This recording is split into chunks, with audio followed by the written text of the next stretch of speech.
Ladies and gentlemen, we are taking a look at the siege of Mariupol. So I am filming this on the 18th.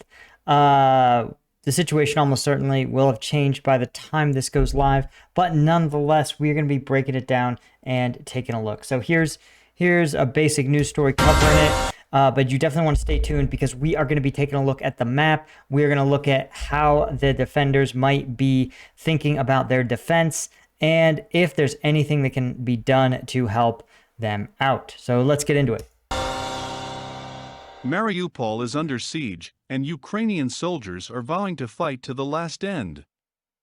Okay, this is maybe translated from a non-English source. They usually the turn of phrase is "fight to the last man" or "fight till the end." Ukrainian troops refused Russian calls to surrender in the strategic port city of Mariupol on Sunday, yet the situation remained dire as soldiers remained holed up in the bombed-out city. So this is actually one of the things I think is pretty interesting. In the Second World War, one of the things that the U.S. did was very publicly treat German prisoners of war extremely well. They released footage showing them in camps. Obviously, they were held in secure facilities, but those camps, basically the rule was as long as the POWs aren't hurting anyone, they can do pretty much not whatever they want, but whatever they want as long as it isn't hurting anyone. So there's footage of them playing ping pong. They were given U.S. Rations equivalent to a U.S. soldier from like a dining facility. And the point of this wasn't just because the U.S. was feeling generous towards its enemies. It was a way of communicating to Germany that, hey, your prisoners are being treated well, so you should treat ours well as well. But it also was meant as a pull factor, right? German troops that were surrounded by U.S. forces, for example, if they believed that their surrender would have them sitting in a farm in Iowa playing soccer with their friends until the end of the war, right? That is actually a pretty big incentive for you to surrender. In contrast, right, the Soviets of World War II were famous for being brutal to captured prisoners. One statistic was that there was only about a 1 to 5% survival rate if you were a German POW who had already been captured by the Russians.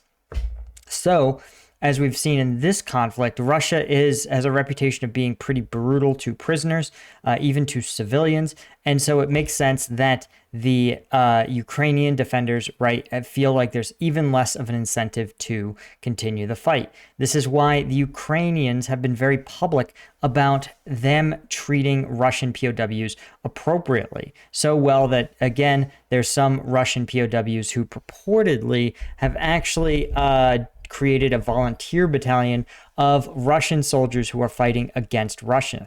This is probably more of a function of the fact that these conscripts feel like they've been pretty badly screwed by their government and or feel like the armed forces of Russia don't represent them, perhaps because they're part of an ethnic minority.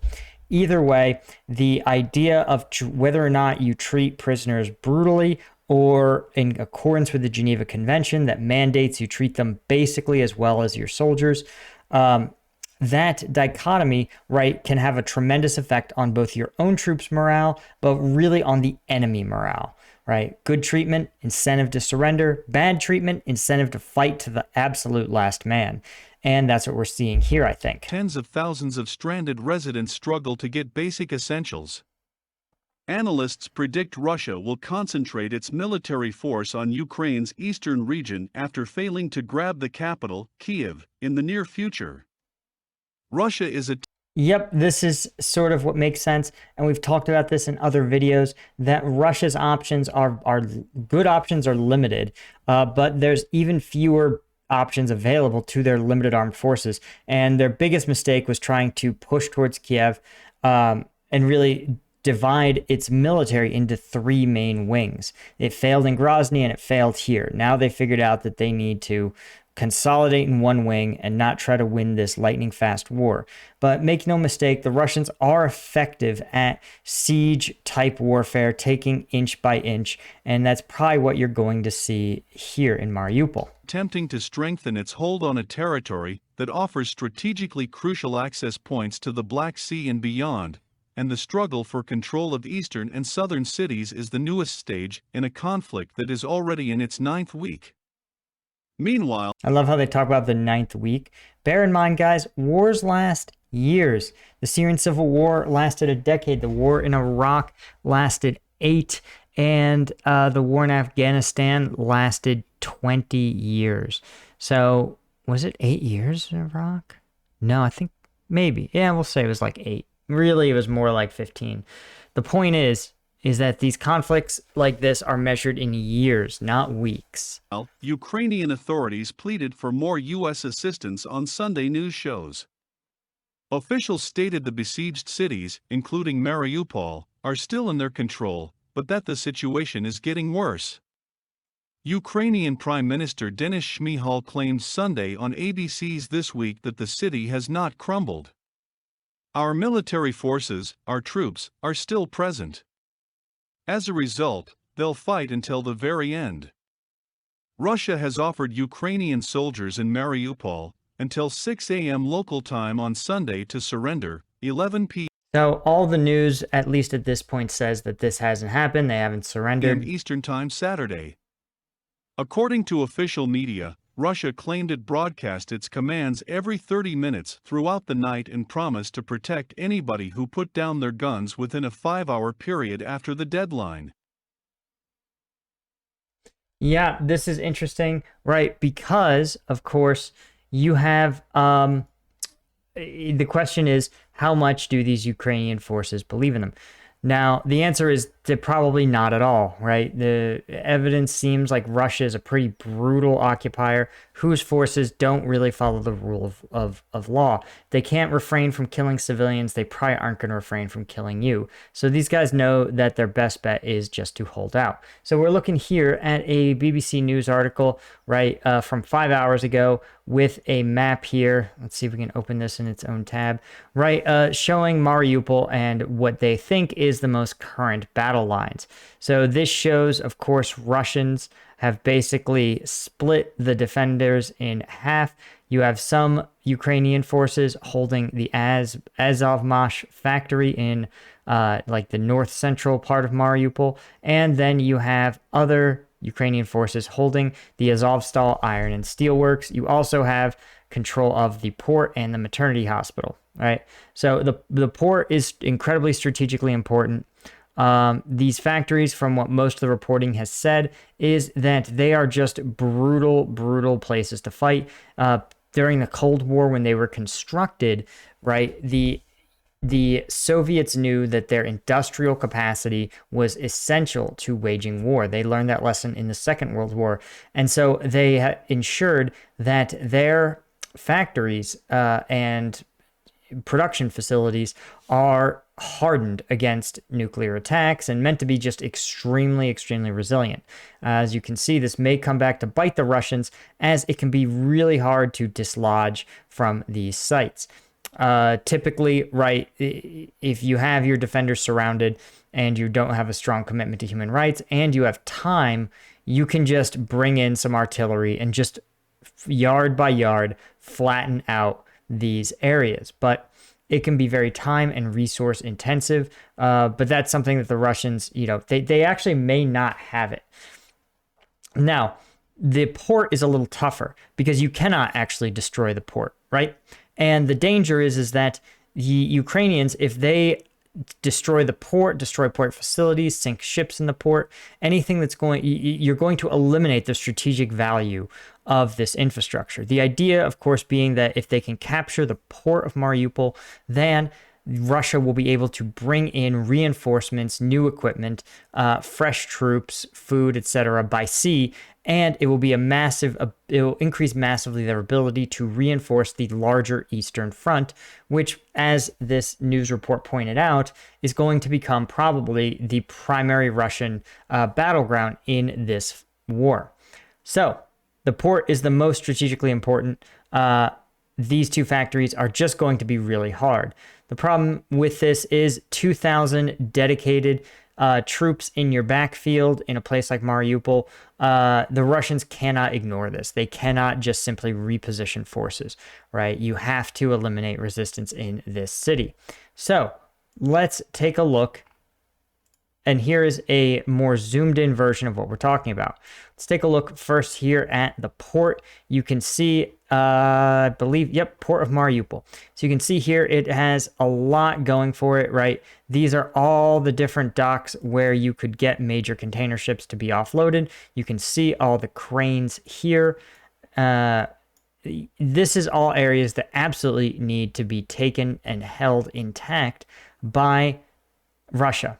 Right, their greatest fear would be, for example, that the Ukrainians are somehow able to destroy these ports or moorings, sink ships, even commercial ships in these ports, render them unusable without extensive repairs.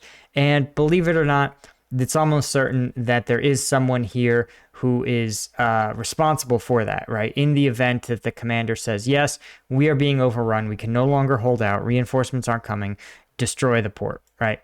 But they understand that this port is in some ways keeping them safe, at least from the worst of what Russia can bring to bear. Now, the real question is, how would you defend this, or how would I defend this? And you're sort of in a tight spot. It's actually not a bad spot to be in. In some ways, it's bad because you have very few avenues of retreat, right? There's no egress. You can either go south or north or straight through, right? And yeah, this is just, you see there's very few good options if you are surrounded by the Russians. What you have going for you is standoff. So what you want in a defense, a good defense, is to prevent the enemy from massing anywhere near you. And you can see how just sort of narrow the roadways are. You can see there is a rail yard here, but all this provides what's called standoff. And standoff is this idea that if you are a Ukrainian, let's say an anti-armor team, you can sit in these buildings and look, no one can sneak up on you because you look out through here and you can see it's just a rail yard. There's no cover, there's no concealment. Anyone that attacks is going to have to run right across here. And the risk is that it's going to be actually pretty brutal. You can see it's maybe 200 feet across, but 200 feet with no cover to speak of is a tough spot to be in.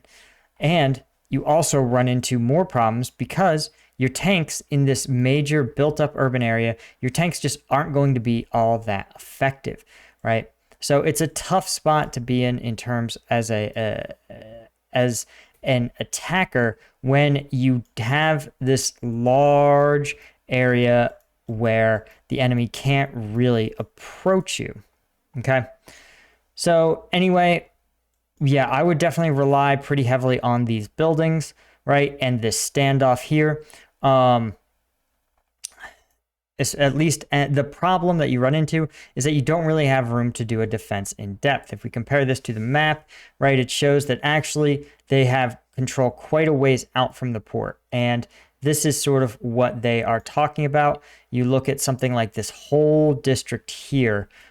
This is more probably illustrative of what they've got. But the same equation applies. Look, if you can control up to these open fields, the enemy is going to have a really hard time massing any meaningful force to throw at you. You also have the advantage of, as they push into the city, you can fight and retreat, fight and retreat, fight and retreat, fight and retreat until you're finally at your last line of defense at this railway, right? So it can become extremely difficult, again, because you as the defenders have cover and the enemy has no cover to speak of, right? You can see even up in this northern part, it's very sparse and suburban. There's just not going to be as much cover as you are in this sort of denser, kind of ex-urban, more urban area. Okay. So anyway, that's what you're going to do. Defense in depth. Don't let them ever mass their forces anywhere that can be exposed. Always be counterattacking, doing what's called a spoiling attack, right? Which is where you see the enemy attempting to mass forces or prepare a major offensive, and you hit them before they hit you, right? And you do that until eventually, as they start to push, you inflict as many casualties as possible and you bound back, inflict as many casualties as possible, bound back, and just continually force this to be a slower slog of a fight until eventually they finally get to the port. And then once they're at the port, right, probably if they cross this rail line, the orders are probably to just blow the port, right? Unfortunately, without a navy, the Ukrainians are going to have a really hard time getting troops actually out of this port. Now, let's talk about the steelworks, right? Also heavily reinforced, also with a lot of standoff distance. You can see on the map here, they actually control well past the steelworks. So we're looking at probably up into this area, I'd say. Let's see, do they control the river? Yeah, they control basically everywhere kind of in the river's path, all the way up here. And I think most of this district? No. The cutoff's right here. So they control this whole area here. And that's a pretty, again, a robust area. It includes large parts of the city, but again, the rule is going to be the same. You're going to be doing a defense in depth. You're going to have your lines. You're going to force the enemy to mass in places where they, or cross areas where they don't have a lot of cover or concealment. And then you're going to hit them as hard as you can, and you're going to pull back, right? You're going to just cost them as many casualties as possible and trade space, what they call trading space for time. And why am I talking about just being on the defensive, trading space for time? That's because in the larger sort of context, right? Let's see if I can find it. I'll pull it up here in a sec. Let's see. Ukraine battle map. Okay, let's see if we can find an up-to-date one. This is 4 days ago. Okay. So here we go. So let's see. Well, yeah, the BBC is going to be as good as we're going to get. You could see the idea, the hope would be that while the Ukrainians can't really get into Donetsk, they really want to be able to punch a hole through this like Volhonava and relieve Mariupol, create a safe corridor through which defenders can evacuate, or more importantly, defenders can be reinforced, right? But you need to be able to create a safe passage, and punching through Russian lines is probably going to be a tall order, right? The Ukrainian military has a lot of forces, but they do not have very many mechanized forces. And that's what Russia brings to the fight. So defensively, the Ukrainian military is obviously very proficient, but in their ability to actually push the Russians out of territory, it's going to be a much harder situation. But for the defenders of Mariupol, they know that they just need to buy time. And if they can absorb more and more Russian forces, right, then it's going to increase the chances that the Ukrainian military is going to be able to punch through and relieve this siege. Though I will say, sort of reading between the lines on many of the statements made by Ukraine's leadership, it doesn't sound like that's something that's realistically possible. You can see there's Donetsk. Let's see if we can find Dnipro. Let's see if we can find, let me pull up this map one more time, right?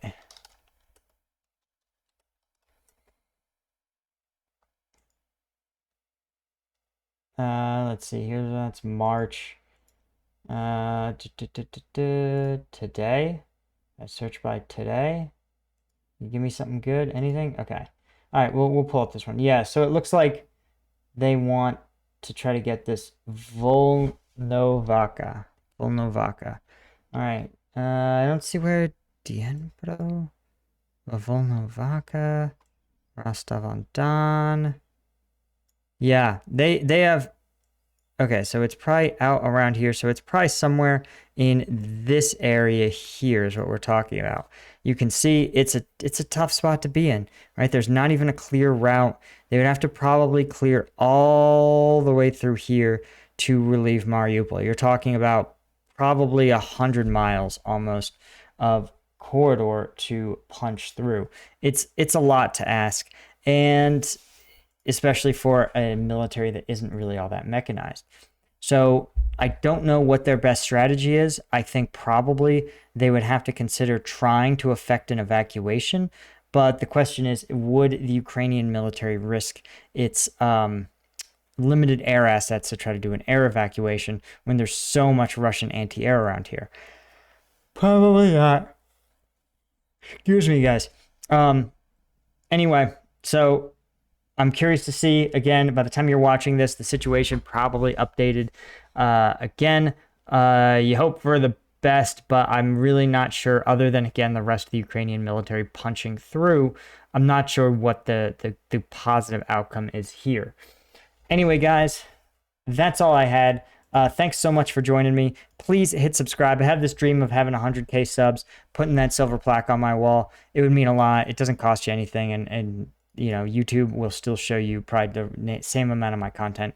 If you want some exclusive content to ask me questions for a Q&A, definitely check out the Patreon. Links in the description. Thanks for our Lieutenant Tier patrons: Cole Foster, Command Unit, Caffeinated, Jacob Flavius, Chris, Dr. Shadowcop, Porter World, Time Brand, Arbiter, Tower, Nestor, Uzi, One Joker.